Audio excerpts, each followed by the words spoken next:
Hello, everyone, and welcome to the first episode ever of the VBMA podcast.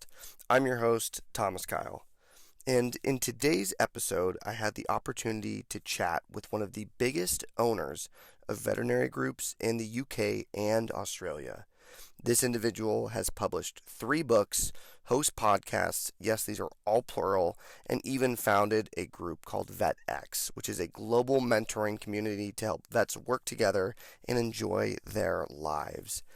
Today, we talked about why veterinary business is booming, but people are breaking, and how to maintain enthusiasm in this field.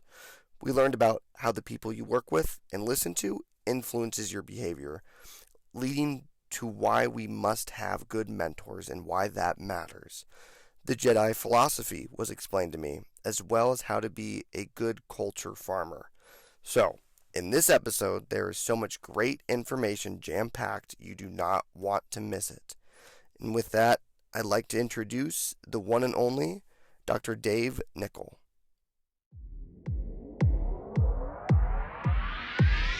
You're listening to the VBMA podcast.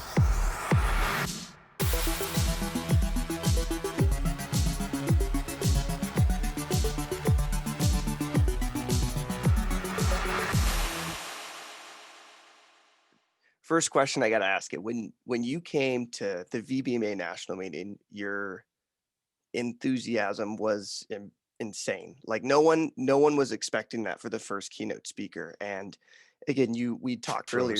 You mentioned we need these types of educators. It's up to you guys to help us be educated in these tough times. And there's so few people like you with that type of enthusiasm out there. So where does that stem from?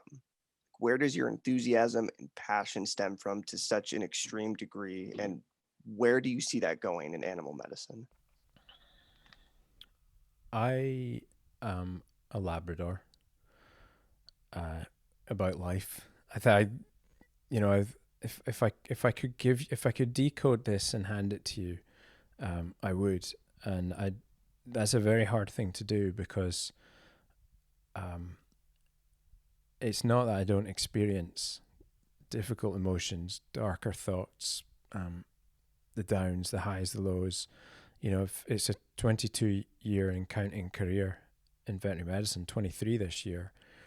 And I noticed very early the cyclical nature of my relationship with veterinary medicine, that I would have moments where I was thinking, this is the best job in the world. Like I could do this job for ever and I do it for free.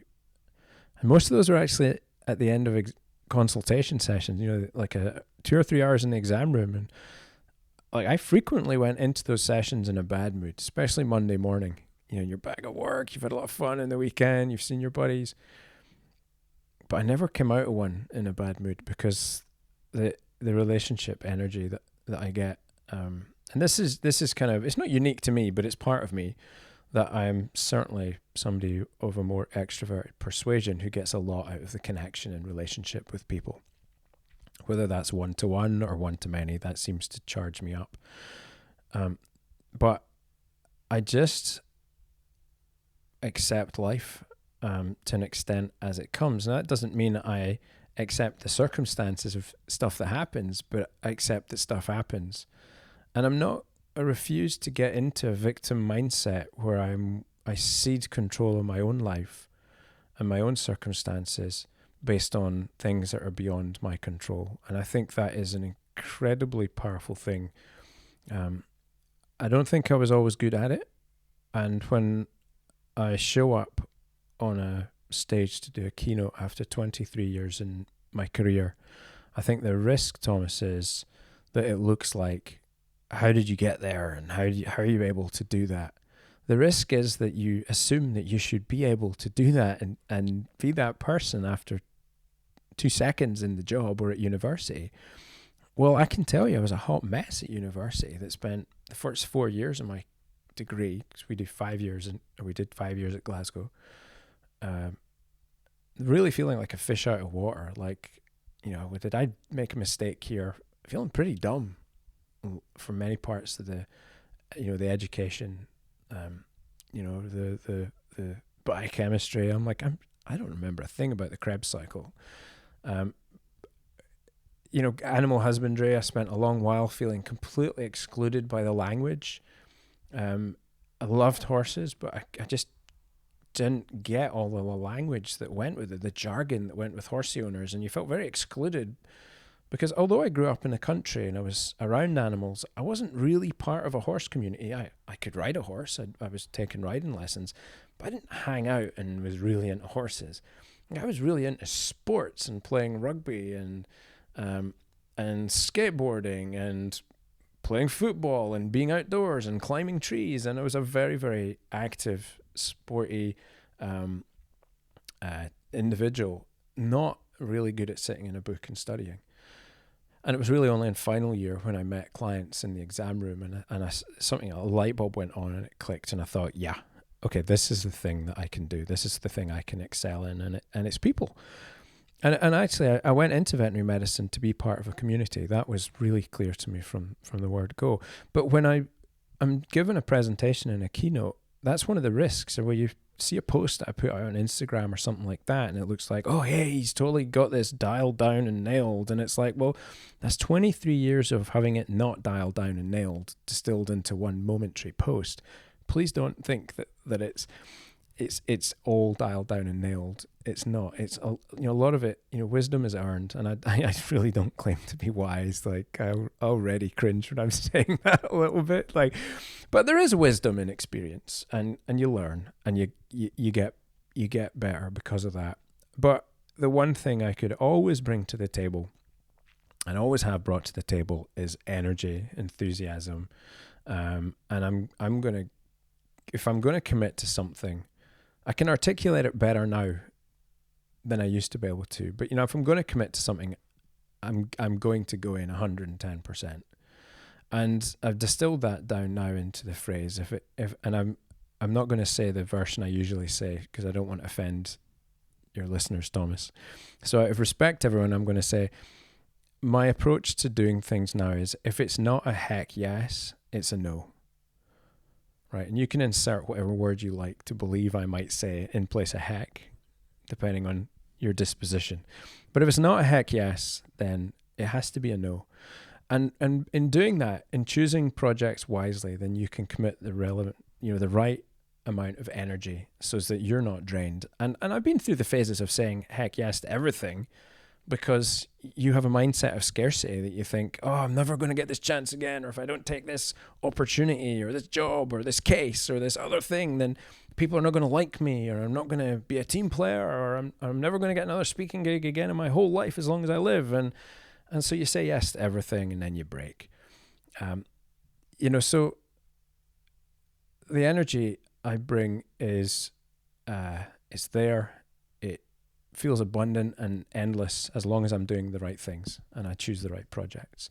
And I've gotten a lot better at choosing the right projects. And one of the projects I enjoy the most is speaking with the next generation of veterinarians, because you guys are the future. So it's very, very easy to be super energetic there. And it's fun as well. Like you should see when I dial it up to 12 in front of a room full of like 30, 40 year old, not year old, but year veterinarians. And like they take a while to warm up, but they will. But it's a lot easier with the students and next generation. So it's just a fun group, and the more energy that comes back, and the chat was blowing up, and we're not face to face, so it's hard. But like, imagine in an actual room full of people, what it'd be like. I imagine like a church choir with everybody standing, like hands raised, that sort of gig. That's getting too close to cult and Kool-Aid. So yeah. I don't think that's ever going to happen. But it would be fun. Speaking of Kool-Aid, do you think that your ability to communicate well, or you being extroverted, enthusiastic, do you hold that as one of the biggest parts as your magic juice to your professional success? Yeah, no question. If I have secret powers, I'm curious as hell. I explore the world fearlessly, maybe too fearlessly at times. And I'm willing to make mistakes. I don't enjoy mistakes, and I make lots of them, and they hurt. But there's also an acceptance that there's something to be learned in every mistake, and as long as you don't keep making the same ones over and over, then that's okay. As long as you don't make them where people get really hurt, because that's not cool either. But I think it's curiosity of mind, a willingness to explore ideas, and then just bringing an energy that that I can bring to everything. That absolutely is that they are my superpowers. And I like to see the light side of life. I know I can be an intense person to work with, but I think I'm also, for the most part, a fairly fun person to work with as well. I think that's one of the things, one, that makes you unique. Two, that's the most difficult for a lot of veterinary students to grasp. Like you said, when you came and talked at the National VBMA meeting, everyone was getting amped when you were talking. And I think correct me if I'm wrong, but I think it's because so many of these vet students still have a lot of enthusiasm and a lot of hope left. And as a vet student, I've been told 100 times, like, oh, you're going to hate this field. You're never going to make any money. You're going to work long hours. I've been told that more times than I've been told how great it is. And that aggravates the crap out of me. And so I think when people like you show up and you show the complete other side to that, it changes everybody's mindset, and it reminds them of the time of why they really wanted to go into this profession, because they're hearing the truth, I'm not sure who I want to punch in the face more when you say that, them or me, just so I become unconscious and don't have to hear that crap. There's no getting away from the fact that there's a lot of debt. There's an equation change that is making it harder to see the joy if you're willing to entertain that way of thinking. If you're a glass half empty type person, or if you're hey, I don't even have a glass, I've got a puddle on the floor where I didn't want it. And that's where a lot of people who become very cynical are. Then you can see whatever you want to see. Like, that's the truth. Like, my reality is not real. Yours is not real. Theirs isn't real. They're just real to them. But the reality is there is enough going on that you can create your own reality as you choose to perceive it. Because it's all just an illusion, really. I didn't imagine getting all deep and metaphysical on this, but we're here, so why not? The people who see life that way, that is genuinely their experience, Thomas. Like, they're not enjoying it. They see the pain, they see the misery. They show up every day ready for pain. They strap on their armor, ready to do battle.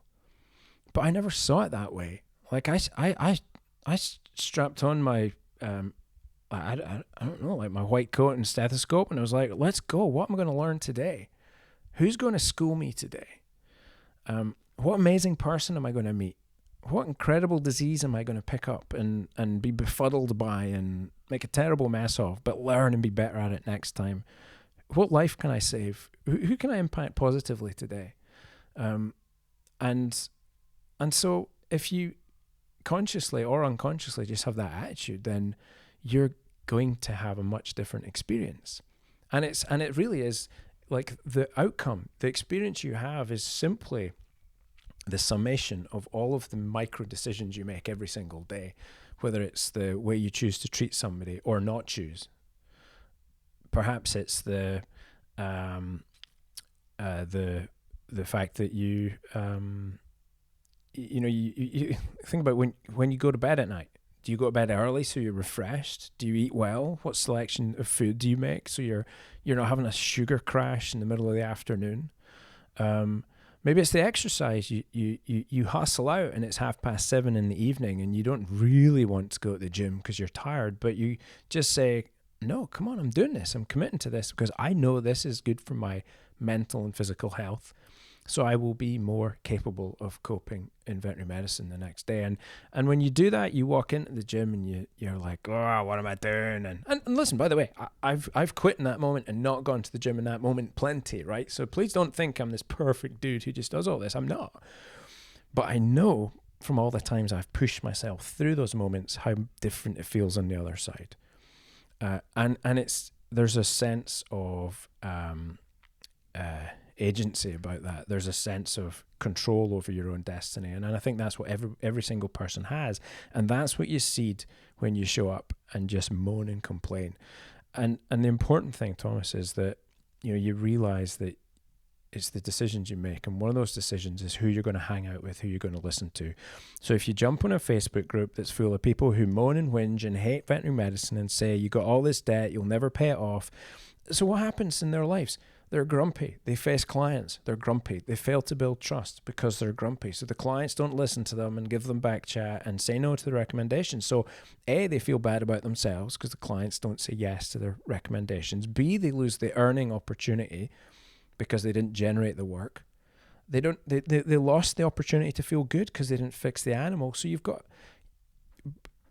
get a positive cycle and a negative, virtuous or vicious. And when you slip into the mindset that allows somebody else to control your mood, when you slip into the mindset where you're listening to the naysayers that say veterinary medicine sucks, but guess what experience you're going to have? I think who you work with and who you listen to are two of the most important nutrients that you can put in your body. We talk about food, we talk about water, we talk about exercise, but actually you have to think about what voices you're listening to. What media do you consume, from news to social, to your mentors that you choose? All of those things are choices that are within your control. But too many people wait for the mentor to appear or expect the job to provide them with the mentor. Look around, everyone's busy. You take control over that. And don't just be thinking a mentor has to be somebody officially in your business. Right now, I'm being a mentor to lots of people who listen to this podcast. Put out a social media post and somebody goes, oh, how could I bring a different attitude to that? It's sort of mentoring. And then, of course, you got the full range of spectrum of people who you meet and you have ongoing conversations with. And then you've got the people who you just pick up the phone to once in a while and go, hey, I'm struggling with this thing. You got any advice? And so I have a great thought about mentoring that I've always had in my brain. And I'm a terrific sci-fi geek and Star Wars and Star Trek geek as well. And so I call it Jedi mentoring. And you really want to have 3 different kinds of mentors or opportunities in your day. So let's imagine we are Jedi, you and I, Thomas, right? Right, wouldn't it? Except we're going to get shot to pieces at some point in our life or go in exile because that's what happened to them all, right? So maybe not that awesome, but let's leave the nerdiness aside. You need somebody on the level with you that drives you forward, that you are almost competing against, but in a friendly way, not in a destructive, rip yourself apart sort of way. So you need your peer group. That's your peer group. Now, you need to not do this on social media because it looks like everybody's doing awesome and everything they do on social media. And you don't see all the crap that's going on behind the scenes. In my day, when I graduated, what this was my 5 besties from college. We would get on the phone and we would compare notes at the end of the day about just how much we'd screwed up in the day. And we would just have a laugh about it. But then we would strive to be better. And we'd also talk about the cases we'd had that were just really good fun and we'd learned and grown. And we'd ask each other questions and we'd support each other. That's healthy. Just sitting there doom scrolling on Facebook and imagining how crap you are and how much it sucks to be you because somebody else's filter looks great doesn't tell the whole story. So just be super careful of that. So you need your on the level, your other Jedi with you. You need your Jedi Master above you. Now, that is not just a single person. It takes a village to raise a child. So that's your network of mentors from the near to the far end of the spectrum. Who do you choose to bring into your network? That's a conscious choice. Some of them will be given to you if you're fortunate, but others you'll have to go seek out and build that network. And then at the opposite end, you've got the Padawan. And they're the people that you can teach. Because sometimes we look so far forward and we think, oh my goodness me, I'm never going to get there. How far have I got to go? When actually, when you look back, you can also see how far you've come. And your Padawan is a mentor in that sense. You get the chance to look at where the start line was and it's not just distant and foggy and you've forgotten about it. So it encourages you, but also it reinforces your ability to learn, because now you've got somebody to teach. That gives you purpose. That gives you meaning. And that's one of the things that fuels me now is, I can walk in an exam room in a vet hospital and I can do most stuff reasonably well. Like, there's not really a big challenge there. The joy is in the relationship for me. But the ability to help the next generation get a leg up into this space, and to help people that are struggling, that provides me with meaning. That provides me with purpose. And that's incredibly empowering. That fills my bucket. Right? So the challenge I have is, who do you have around you that fit into those categories? And how can you intentionally build that into your day, your week, your life, so that they're there? So my Jedi Knights, I call them my veterinary heroes, my vet heroes. And they're not all vets. Some of them are, Thomas, a lot of them have actually been people I've interviewed in the podcasts. They've become veterinary heroes, like, or people I was impressed by, but now I have a relationship with and I can phone and ask questions of. Some of them are people I just worshipped as a kid growing up. They inspired me into medicine in the first place. Like my family GP, not my vet, the family GP.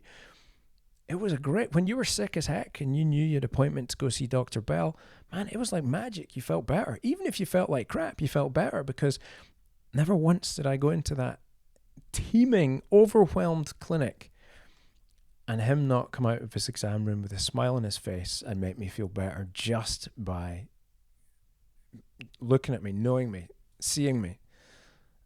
And sure enough, he could have the medicine, but that wasn't the real magic that was happening in that room. It was his caring the crap about the people.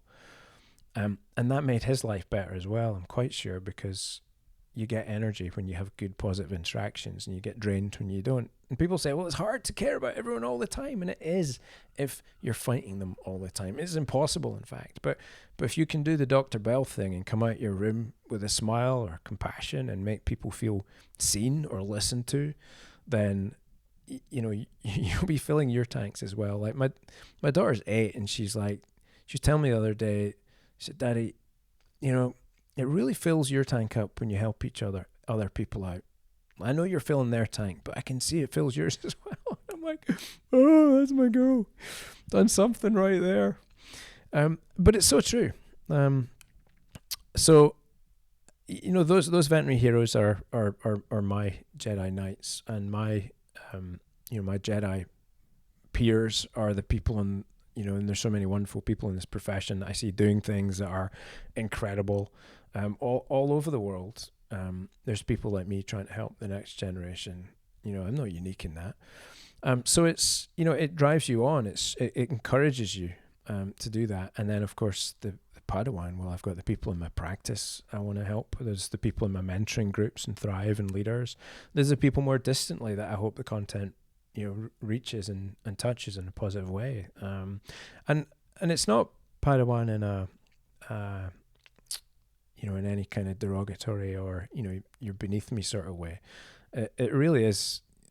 That's what I like about the Jedi philosophy. It's a family. It's an ethos.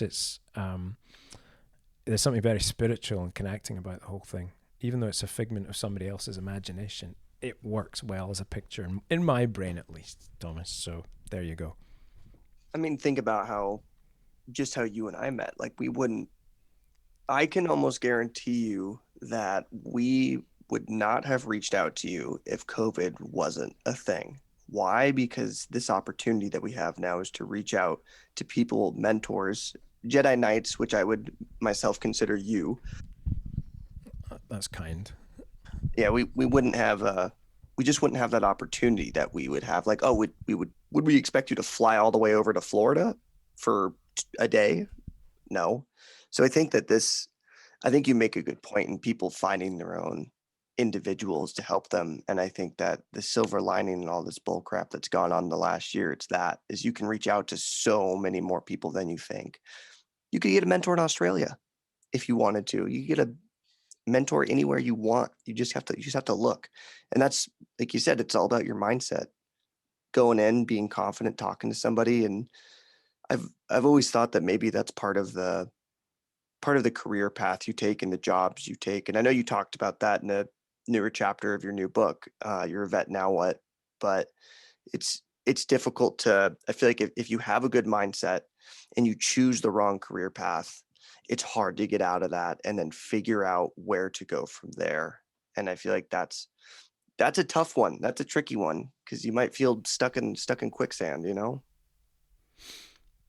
Yeah, I mean, I think that's one of the beautiful things about this career. If you're thinking specifically about this career and people who are in it who maybe feel like, oh my goodness, was this a mistake?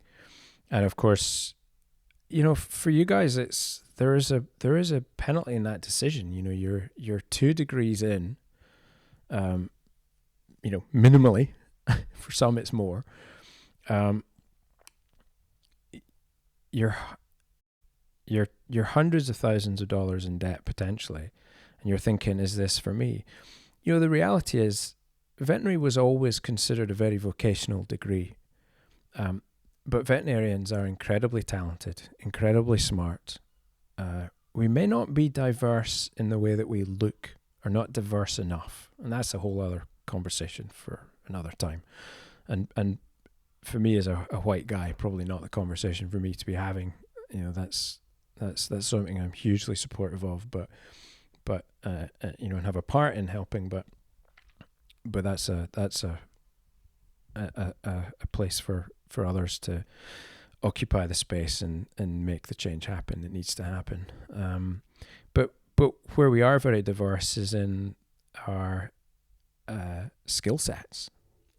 The number of talented people who are, identify with being a vet, and that's part of the issue. Like if you do a law degree, you're going to end up. It's very unlikely you're going to be in law. Most don't. They'll end up in business or other professions. Increasingly, I think that your generation sees life in those terms a little bit. And actually, a veterinary degree, if you think about it, you're somebody that's trained to recognize disease patterns, problems, systems, and you've got a passport to a multitude of jobs and career options where your voice would be very, very valuable. So, if you're early in the path and you think this isn't for me, there's still time to course correct, and you can do that. But this is a job that offers you, the world really is at your feet. General practice where we start is only the tip of the iceberg, and it's where most of us end up to begin with. But it's probably not where most of us will end up later on in our careers. And I think, COVID, the way that the whole industry has been disrupted, we're in this moment of unfreezing and potentially reimagining what this service looks like for the generations that follow. It's really interesting to see where this goes, and some of that, I'm keen on exploring and pushing in my boundaries, but also some of that's going to come from the innovative brains of people who've seen this from a different perspective, which is your generation. And that's going to be also really interesting and probably completely disruptive and disturbing to people in my generation, because that's the way it works. You look at where music is now compared to where it was, and there's not that many performers bridge across the ages. I can think of Madonna and U2 that have done anything that crossed generations like that and had the staying power. Mostly it's something that sticks with generations. So it's going to be really interesting to see what your generation, who's been born in this fire of COVID and this uncertainty, does with the gift that's been offered here as well. Like, we cannot, and you guys cannot, get stuck in the mindset of victimhood that this was awful. It was bad. It's going to have an impact. But what's been really good about it? That's a question for your generation to answer, and it will be exciting to see what answers you guys come up with. I'll be cheerleading from the sidelines and helping you out when you get there. I'm excited to see, especially where businesses go in the next 10, 15 years, when people who are my age start buying in and getting their hands in equity and and seeing what's going to make the most sense, seeing how it worked out now. Like you said, we have a 20% increase in people owning pets. I worked at a clinic. We had a 4-hour wait time in the emergency room for pets to get seen. And I was like, well, how are we going to make this better? How are we going to make it more efficient? What is it going to look like in 5, 10, 15 years? And like, yeah. And, right now we've got business that's booming, but people are breaking. It's all sorts. You don't have to look around for doom and gloom. The FDA produced stats on shrinkage of the veterinary talent pool, as it were, of something like 5% a year. The British Veterinary Association put out a study recently that showed like 40 or 37% of vets are thinking about leaving the profession. It's a very subjective stat, that one. So I don't know it's that doom and gloom, but there's certainly, you can't deny that there's no shortage of it around. But there's, heck, I mean, we're going to solve this problem because we're in demand. Like, we've got an industry that's in demand. We are the trusted centerpiece of just an exploding market that's got money and talent and resources and things like that flowing into it. So interesting things are going to happen in that pressure cooker. And even now, it's exciting for me with my practice. We are thinking, marketing has changed. I don't know if any practices notice marketing in the first instance beyond having a website and thinking about posting kitten pictures on social media. So I don't think vet clinics have ever had to do that good a job of marketing and never have done that good a job of marketing. But it's already changed, and the game has changed from being a job, a game where you have to attract clients. I think the game now is you have to get niche and, you have to be careful about which clients you bring in. Because when you're overwhelmed like this, you can't not be. We have to stop trying to be everything to everyone and start thinking about who we want who are the people we want to be everything to. What niche is that, and how can we align and build our services and reimagine our services around what those people want? And let's start the work. And we're not going to change the experience for veterinarians in practice until we start to take control over that. Because we're going to have 4-hour waits in the ER and 20, 30 patients a day. And when you've got 5, 10 of those that are grumpy because they actually didn't want to spend the money, they didn't want the service you're trying to offer, which is a middle of the road service, which is guaranteed not to meet the needs of the upper needs of the market and guaranteed not to meet the needs of the lower. So they're both grumpy and you're left with the middle. The middle, it sucks to be in the middle. Don't be in the middle. And so we're seeing that emerging, and I think that's a trend that's going to super accelerate. And with technological things that we've sort of opened Pandora's box, and like it or not, telehealth now, the box is open, and I don't see it shutting. Like, the legislation is always going to have to keep up with the market, and I think that's going to happen here as well. It happened with marketing, it happened with corporate ownership. It's going to happen with telehealth and service delivery as well. The VCPR is under let's kindly say review and not attack. But I'll leave that little. Yeah, leave that as it may. Incendiary statement for others to chuck rocks at. Yeah, they can interpret it at their own whim. I think we're going to see some exponential increase in, like you said, medicine, marketing, and just exponential change in general. My generation that I know of veterinarians that I worked for, you buy out a piece of a strip mall with a person who's now in their 60s or 70s, and they did a darn good job of making their practice great and getting revenue at that time. And it's getting to the point now where they're selling out, and we're seeing so much change that they can't keep up with it. And I'm excited personally to see where it goes, but you can't leave that generation of people by the wayside. And I think that's a big problem that my generation doesn't understand, is you have to appreciate those who gave you the building blocks to help you to get where you are today. Yeah, I think that would go a long way. That's really, it pulls full circle around to the work that I do, which is to teach the people who own practices how to be great leaders, the leaders that their people deserve and need. And it's, I effectively, I teach people to be culture farmers, to build culture by intent. And that's not what happens. We have culture by accident. And that's why it's not pretty. We have blame culture because we don't know how not to have blame culture. In actual fact, it's pretty easy if you follow the right steps. And so that's what I spend a lot of my time doing through the Leaders Program. But the Thrive Program is about pushing people from the other extent and going, well, no, actually, you are in a lot more control than you think. But let's show you how to have a great career. And spoiler alert, it's not learning clinical skills. It's learning the interpersonal skills that go with life. Because if you are fighting humans all the way through your career, you're going to have a miserable career, whatever that career you choose. And you can't run away from you. So get those skills nailed down as quickly, as early as you can. And, and you're going to have a much different trajectory in your career. So it's really about having appreciation for leaders, team leaders, to appreciate their people, but for their people to appreciate the work that went into getting everybody here.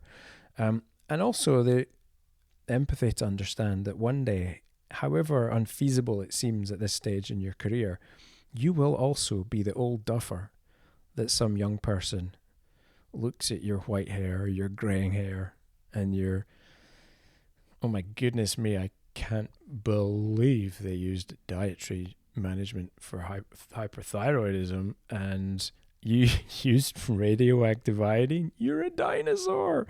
TPLOs, like, oh my God, you use scalpels? What kind of, like, prehistoric, absolute freak show that should be struck off for you?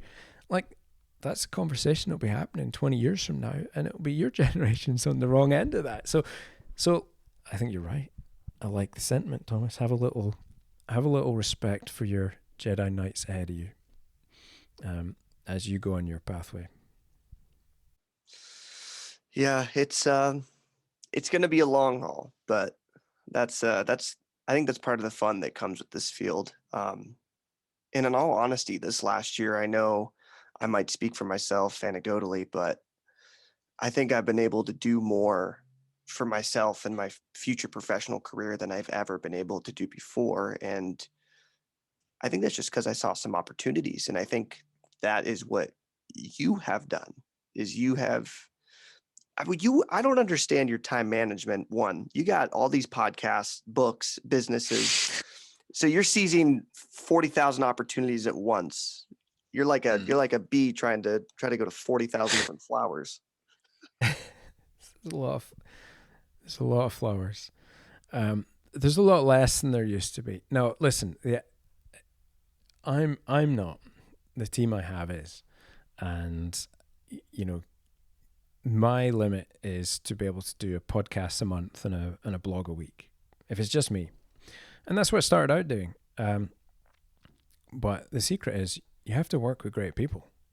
I have a great group of people at my practice in London, and I have a great group of people working with me here at Vetx, and they do good work. I hope that I've been able to set the conditions, to plow the field, to enable the culture to spring up. I hope I set a good direction and an inspiring path for them to follow and give them meaningful work and opportunity to grow. But the work is done elsewhere.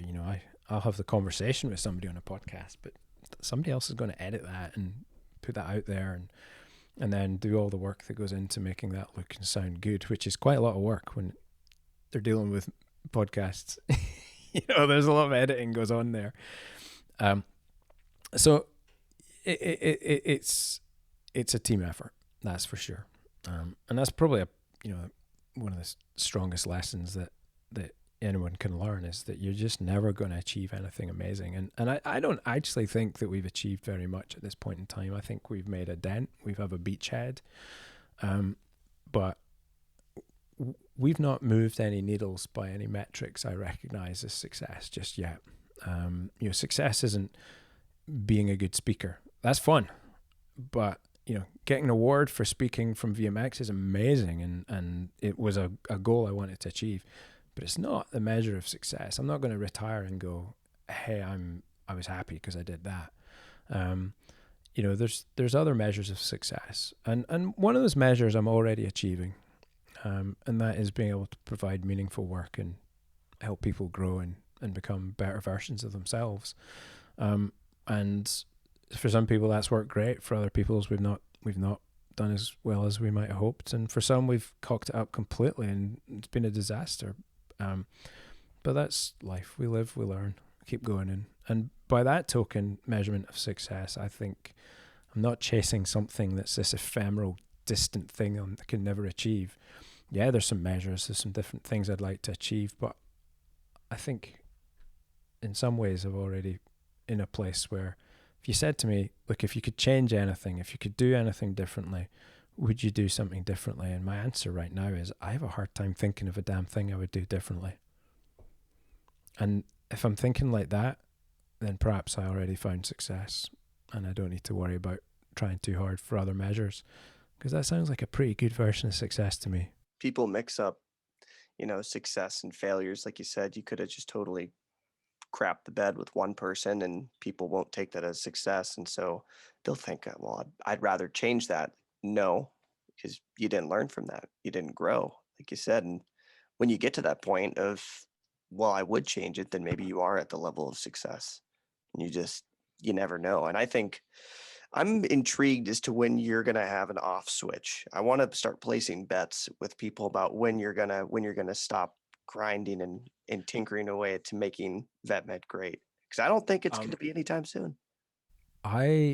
There's probably quite a tragic answer to that. And it's probably when I have a stroke or a heart attack and literally die trying. And I actually say that, and it's not a healthy thing to say. And there's a part of me actually is, that could happen.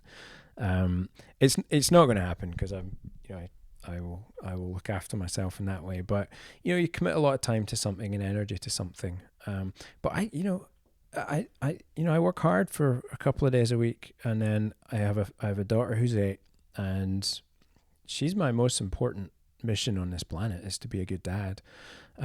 So I ring fence time and have boundaries around my time with her. I don't do it as well as I might like, but I do it as well as I can.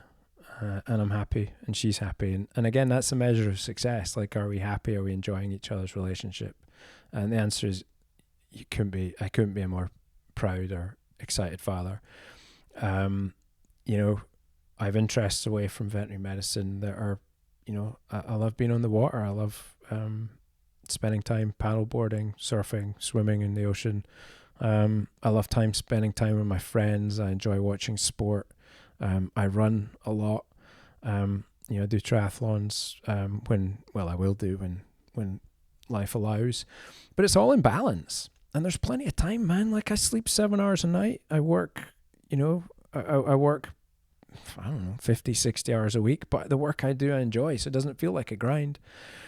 And there's still plenty of time to enjoy life and to go have beers with my friends and do all those other things. So it is balanced. Like, I'm not a demon who works every hour that God sends. And I work smart. I work with good people. I use smart technology to help me do things more effectively. And I'm pretty good at saying no now to projects. Projects are not interesting to me. I will say no to more effectively. So you put those things together and it looks probably, I don't know, I say that and I think most people look at my diary and pass out, but I'm good at managing the time.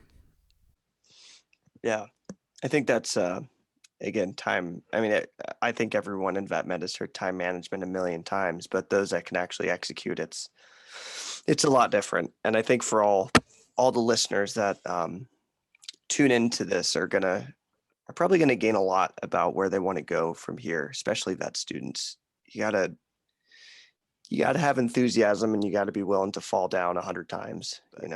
There's always get back up. There's no way around that. Try not to fail big, and don't fail too hard too soon.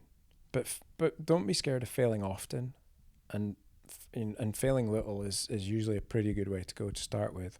When you take on bigger things, your failures and your successes, the peaks will get higher and the troughs will get lower. And that's just the rules of the game. When you step on a bigger pitch, then the prizes are bigger. But the I imagine that the Tampa Bay Buccaneers are feeling pretty good about life right now.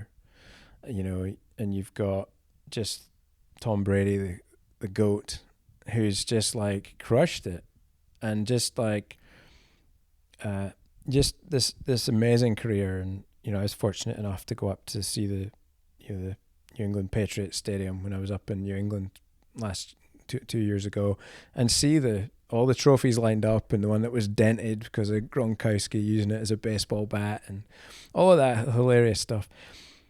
And you might think that moment's past, but sure enough, it comes along and the guy just knocks out another one for fun. And so that high's got to feel pretty big. For Patrick Mahone, it was Patrick, wasn't it, his name? He's going to feel pretty crushed in the lows, but that guy's got a lot of future ahead of him. When Tom Brady can no longer win Super Bowls, he's going to feel pretty low about that. The field you take determines the highs and the lows. But you learn how to deal with those as you go through life. It's just experience. But set yourself up with highs you can cope with and lows you can cope with, and expand as you go forward. And don't be afraid of failure, for sure. Just manage the downsides. Not something I've always done particularly well in my career, but something I'm a lot better at doing now. I think it's probably difficult for vet students sometimes to manage failures. Very A-type personalities that never fail, right? Yeah, well, get over that shit immediately, because C's that get degrees, and you're going to come out into the real world and shit is going to go south and you're going to fail. And that's 100% fine. It's the way of the road. Sure is, brother. Well, I appreciate you taking the time to do this. I'm gonna let you sleep. I think that would be kind of me to let you get a couple Z's in, considering your day. Kind of. I still have 2 hours of calls to do today, believe it or not. Stop. No, serious. So big days, my Monday and Tuesdays, so I have a bit more time for my daughter on Wednesday, Thursdays. So you're a good dad. I'm trying. Gotta try. Thank you, Thomas. Absolute pleasure to be on and spend a little time speaking with you, and really impressed at everything you and the VBMA are doing. And I hope it's useful and somewhat inspirational and perhaps a little philosophical, but most of all, just helpful to people listening. So thank you for the opportunity to chat. Appreciate it. Appreciate it. We were so lucky to chat with Dr. Dave Nicol today. Make sure you give him a follow on Instagram, and that's at Dr. Dave Nicol, all one word, to check out his amazing projects. And are you a new graduate and kind of confused on where to go? No worries. Make sure you pick up a copy of Dr. Nicol's new book called So You're a Vet, Now What? And this will help to steer you in the right direction. And make sure to take a peek at Vetx International at vetxinternational.com to learn about career coaching, resources, and even non-clinical skills training. There's just so much more he offers through Vetx, so please make sure you check this out. And you can even give all 3 of his podcasts a listen: the Blunt Dissection Podcast, the Veterinary Career Success Group Podcast, and the Veterinary Business Success Group Podcast. You can find them on all kinds of platforms, but don't worry, the link to all of these helpful items are in the description, so check it out. Thank you for tuning in, everyone, and keep your eyes peeled for the next VBMA episode.